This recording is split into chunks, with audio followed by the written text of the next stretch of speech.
Hola queridos hermanos, es un placer nuevamente poder encontrarme con vosotros por este medio para seguir compartiendo esas hermosas enseñanzas de la Biblia. Si tienes tu Biblia, busca el capítulo 6 del libro del profeta Isaías, porque estamos hablando acerca del plan de salvación y la forma en que Dios nos salva a los seres humanos. Pero para poder comprender un poco más el plan de salvación, la encarnación de Jesús, la naturaleza humana que tomó Jesús, qué vino a derrotar Jesús, cómo venció el dilema del pecado, cómo enfrentó la tentación, es bueno que recordemos lo que nosotros somos como personas para comprender todo lo que se perdió en el Edén. Recordarás que dijimos que todo lo que Dios hizo lo hizo bueno y bueno en gran manera. Lamentablemente entre Génesis 1 y 2 al 3 hay un triste paréntesis que comienza en el capítulo 3 de Génesis y continúa hasta el final del libro de Apocalipsis, cuando se restauran todas las cosas. El capítulo 1 y capítulo 2 de Génesis nos presenta el origen maravilloso de la humanidad y el plan de Dios para que seamos felices. En el capítulo 3 empieza la triste historia del pecado en la vida humana que culminará, como ya leímos en algún momento en el libro de Apocalipsis, cuando haya un cielo nuevo y una tierra nueva. El pecado alteró, dañó tremendamente la naturaleza humana de Adán, como ya expresamos en algún momento.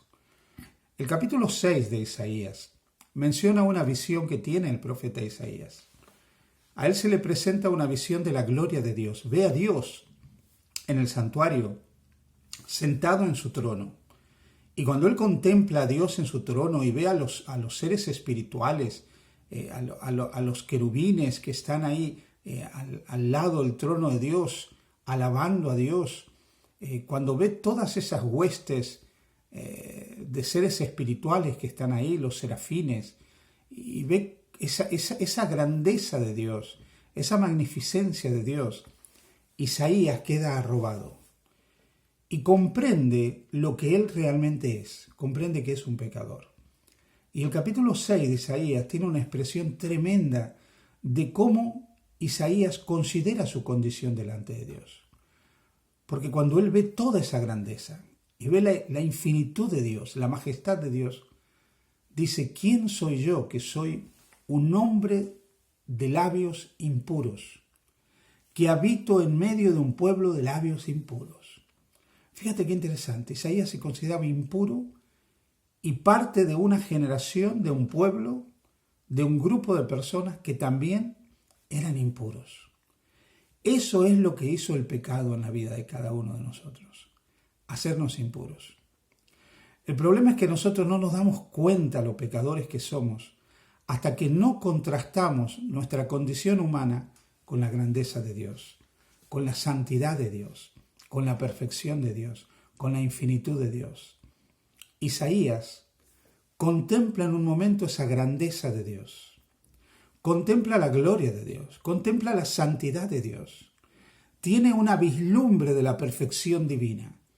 Y cuando la contrasta con su propia naturaleza, con su condición y la del pueblo de Israel, se da cuenta que es impuro, que es inmundo.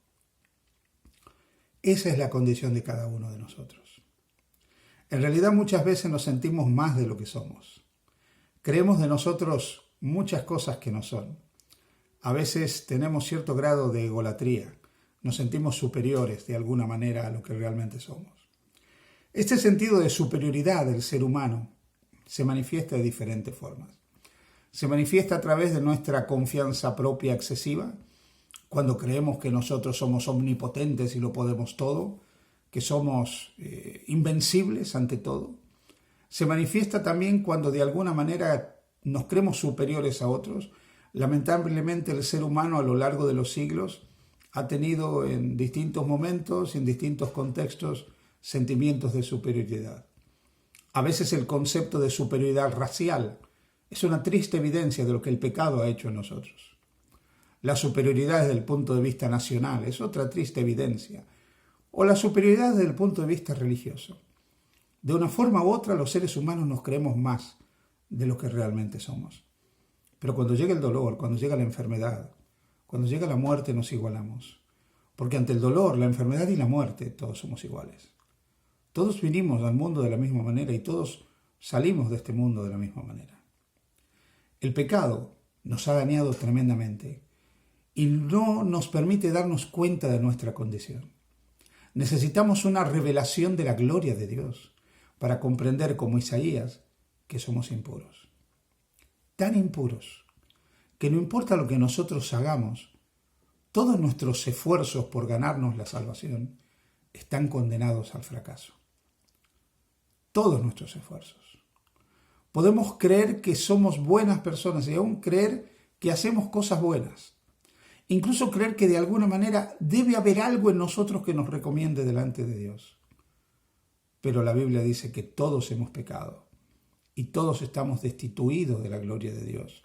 Romanos capítulo 3, versículo 23. Y dice en Romanos capítulo 3, también desde el versículo 9 en adelante, que no hay justo ni aun uno.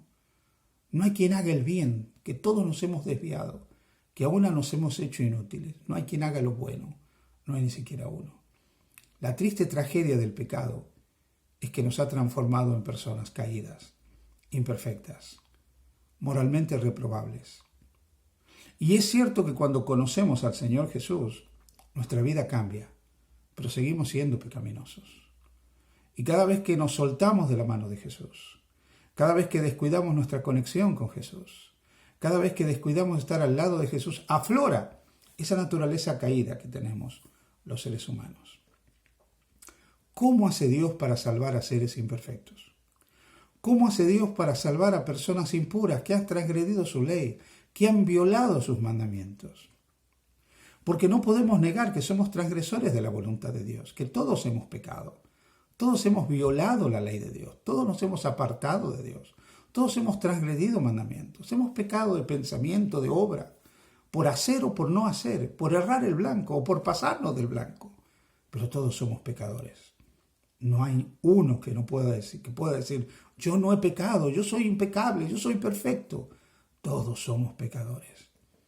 ¿Qué hizo Dios para que podamos salvarnos? Porque solo los justos heredarán el reino de los cielos. La Biblia dice, los justos heredarán la tierra, en el libro de Salmos. ¿Cómo ser justos para ir a ese cielo nuevo y a esa tierra nueva, si mis obras están contaminadas por el pecado? Si yo soy un ser humano caído y aún mis buenas obras están manchadas por el pecado. Pues aquí está lo que Dios hizo. Jesús vino a este mundo. Tomó nuestra naturaleza humana, se hizo semejante a nosotros, se hizo uno con nosotros, era tan humano como cualquiera de nosotros. Enfrentó las tentaciones como los seres humanos enfrentamos las tentaciones. Ya dijimos que Él enfrentó esas grandes tentaciones genéricas por las que pasamos todos los seres humanos. Y seguramente que nosotros caemos muchas veces en esas tentaciones, pero Cristo triunfó. Cristo durante todo el tiempo que vivió en este mundo desarrolló una vida de perfecta obediencia a la voluntad del Padre. Fue impecable. No conoció el pecado porque no lo practicó. De ninguna manera Él experimentó el pecado. Aunque fue tentado según nuestra semejanza, como dice Hebreos, no pecó. No cedió jamás, ni en pensamiento ni en acto, a la tentación. Triunfó en su naturaleza humana, como podría haber triunfado Adán, que fracasó estrepitosamente frente a la tentación. Él triunfó donde Adán fracasó. Él triunfó donde todos los seres humanos hemos fracasado. Fue perfecto, fue impecable. ¿Para qué?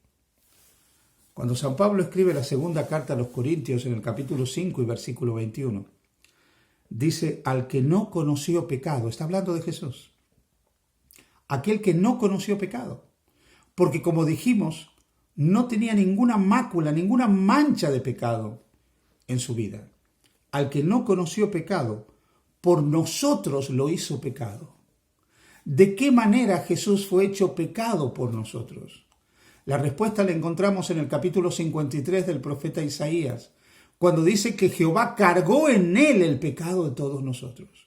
Todas nuestras culpas, todas nuestras iniquidades, todos nuestros pecados le fueron imputados a Jesús, le fueron acreditados a Jesús, fueron puestos a la cuenta de Jesús. Él no los había cometido, pero se le imputaron.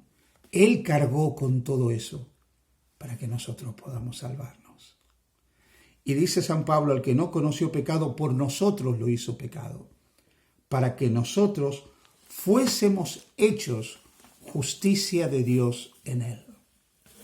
Esa vida justa que Jesús desarrolló en esta tierra. Así como Él se le acreditaron nuestros pecados, se le imputaron nuestros pecados, ahora Dios nos acredita, pone a nuestra cuenta esa perfecta obediencia de Jesús. Esa vida inmaculada de Jesús es puesta a la cuenta de cada pecador. Así que aunque somos inmundos y vivimos en medio de un pueblo de labios inmundos, estamos salvados en virtud de la perfección de Jesús, que es puesta a nuestro favor. Somos ricos porque Jesús triunfó sobre el pecado. Somos salvos porque Jesús triunfó sobre el pecado. Somos considerados justos y declarados justos y tenidos como justos porque Cristo triunfó sobre el pecado. Porque Cristo fue impecable y Dios pone a nuestra cuenta toda esa perfección de su Hijo y nos trata como justos, no porque lo seamos, sino porque en virtud de los méritos de Cristo somos contados como justos por lo que Él hizo por nosotros. Abre tu corazón a Jesús, acéptalo como tu Señor y Salvador, disfruta del perdón y de la vida eterna que el Señor te regala. Dios te bendiga.